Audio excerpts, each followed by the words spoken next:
இன்னைக்கு ஒரு டாஸ்க் நடக்குது. அந்த டாஸ்க்ல விக்ரமால திவ்யா வெளியேற்றப்படுறாங்க. அதனால கதறி அழுவுறாங்க, என் மேல எந்த தப்பு இல்லை அப்படின்னு சொல்லிட்டு.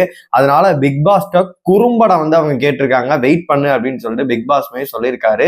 எல்லாத்தையுமே நம்ம ஃபுல்லாவே பார்த்தரலாம். ஹாய் மக்களே, அவங்க ஷாப் நிறைய பேர் வீடியோ பாக்குறீங்க, லைக் பண்ணாம பாக்குறீங்க. லைக் பண்ணிட்டு பாத்தீங்க அப்படின்னா ரொம்பவே சந்தோஷமா இருக்கும். ஹைப் இருக்கும், ஹைப்பை கூட தட்டி விடுங்க. இன்னைக்கு பாத்தீங்கன்னா 2 டாஸ்க் நடக்கு, 4 and 5 இன்னைக்கு நடக்க இருக்கு. ஒன்னு பார்வதி வின் பண்றாங்க அப்படின்னு நியூஸ் நான் முன்னாடியே சொல்லியிருந்தேன். அதே மாதிரி சபரி ஒரு இதை வின் பண்றாங்க அப்படின்ற மாதிரி சொல்லியிருந்தேன். அதனால என்னைய பொறுத்தளவு அடுத்தடுத்த டாஸ்க் எல்லாமே பாத்தீங்கன்னா டஃபா தான் இருக்கும். எந்த ஒரு டாஸ்க்கும் பாத்தீங்கன்னா இது சோட பயிற்சி, இந்த டாஸ்க் நல்லா இல்லை அப்படின்னு சொல்லவே முடியாது. ஏன்னா அப்படியே மலையாளம் பிக் பாஸ்ல என்னென்ன டாஸ்க் நடந்தோ அது அப்படியே தான் பாத்தீங்கன்னா இங்கேயுமே நடந்துட்டு இருக்கு. அதுல எல்லா டாஸ்க்குமே பாத்தீங்கன்னா டஃபா தான் இருக்கும். பிசிக்கல் டாஸ்கா இருக்கும், இண்டிவிஜுவலா கேம் விளாண்டாலும் பாத்தீங்கன்னா மூளைக்கு வேலை கொடுக்குற மாதிரி தான் இருக்கும். ஆனா எந்த டாஸ்க்கும் நீங்க குறைய சொல்ல முடியாது. இவ்வளவு நாள் நீங்க பிக் பாஸ் பார்க்காம இருந்தீங்கல்ல, அதை அப்படியே தூக்கி ஓரமா வச்சிருங்க. இதுக்கப்புறமேட்டு நீங்க பாத்தீங்க அப்படின்னா டிக்கெட் ஃபினாலே கண்டிப்பா சூப்பரா தான் இருக்கும். அது மட்டும் இல்லாம அடுத்த வாரம் பணப்பெட்டி டாஸ்க்குமே பாத்தீங்கன்னா ட்விஸ்டடா தான் இருக்கும் அப்படின்ற மாதிரியுமே சொல்லப்படுது. ஆல்மோஸ்ட் உங்களுக்கு தெரியும், ஒவ்வொரு டாஸ்க்லயும் ஒவ்வொருத்தவங்க ஜெயிச்சிட்டு இருக்காங்க. இன்னைக்கு 2 டாஸ்க் நடக்குது. டெக்கிஸ்டியஸ் கேஸ்டல் சொல்லிட்டு ஒரு இது பார்த்துருப்பீங்க. அந்த இது சூப்பராகவே இருக்கும்.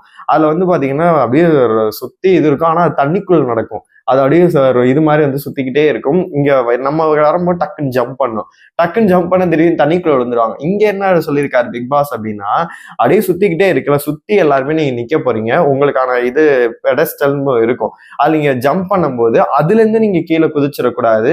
அந்த இது பாத்தீங்கன்னா உங்க காலில் படக்கூடாது அப்படின்றதான் ரூலாவே இருக்கு.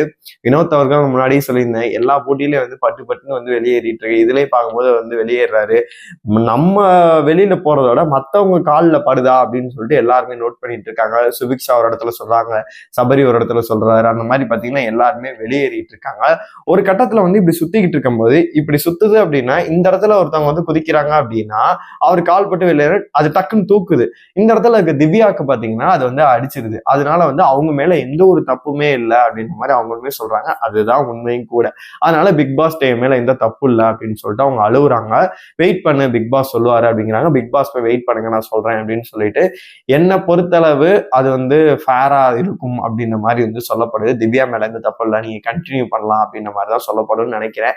இல்ல அன்ஃபேரா நீ எதுவும் பழிவாங்கன்னு நினைச்சு பண்ணாங்க அப்படின்னா சொல்றதுக்கு ஒண்ணுமே கிடையாது. அதனால என்னைய பொறுத்த வரைக்கும் பிக் பாஸ் ஒவ்வொரு விஷயத்தையும் நோட் பண்ணி கரெக்டாவே பாக்குறாரு. நேத்து கூட நம்ம பார்த்திருந்தோம், சாண்ட்ரா எனக்கே விபூதி அடிக்க பாக்குறல அப்படின்னு சொல்லிட்டு 6 பால் இருக்க வேண்டிய இடத்துல 7 பால்னு சொல்லிட்டு எழுதுனாங்க. எண்ணி பிக் பாஸ் நீ சொல்லு, எங்க 6 மைனஸ் பண்ணி சொல்லு அப்படின்னாங்க. அதே மாதிரி சபரியோட கால்குலேட் பண்ணும்போது சபரியை ஒரு இடத்துல தப்பா கால்குலேட் பண்ணியிருந்தாரு விக்ரம்.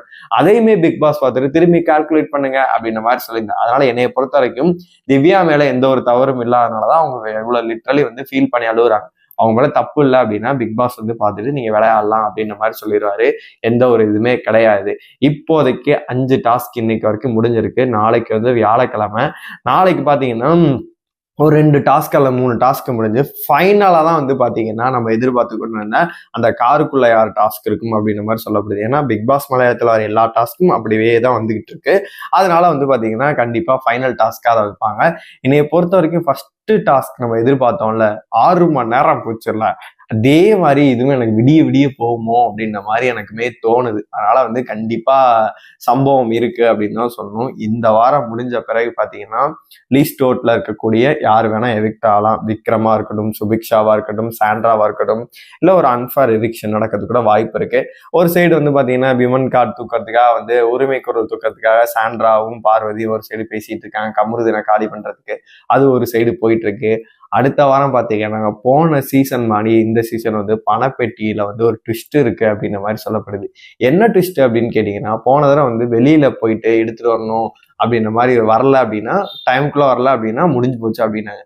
அதே மாதிரி அதை வலை விரிச்சது என்னமோ பாத்தீங்கன்னா முத்துக்குமரனுக்கு வலை விரிச்சாங்க. ஏன்னா அவரு நீங்க பாத்திருப்பீங்க, தண்ணி எல்லாம் கணக்கு ஓடி இருப்பாரு.